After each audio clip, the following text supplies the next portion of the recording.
الحمد للہ والصلاة والسلام علی رسول اللہ اما بعد۔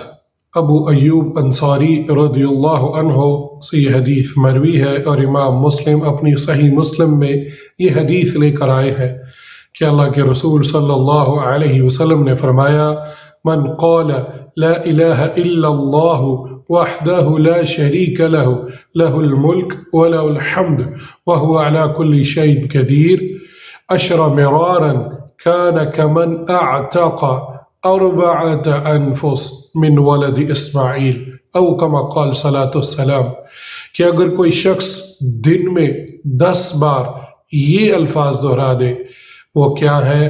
لا الہ الا اللہ وحدہ لا شریک لہ لہ الملک ولہ الحمد وہو علی کل شیء قدیر، تو اس کو اسماعیل علیہ السلام کی نسل میں سے 4 غلام آزاد کرانے کے برابر اجر و ثواب ملے گا۔ اللہ اکبر! آج کل یہ نیکی غلام آزاد کرانے کی اس کا کوئی تصور نہیں ہے، کیونکہ اب کوئی بھی شخص اپنے پاس غلام نہیں رکھتا، یہ پہلے زمانے میں ہوتا تھا۔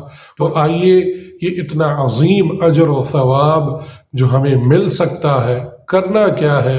لا الہ الا اللہ وحدہ لا شریک لہ لہ الملک ولہ الحمد وہو علی کل شیء قدیر۔ اور یہ صبح شام کے اذکار میں سے بھی ہے، اور صبح شام اس ذکر کو 10 بار دہرائے۔ اللہ سبحانہ و تعالیٰ مجھے اور آپ کو اس ذکر کو کرنے کی توفیق عطا فرمائے، آمین۔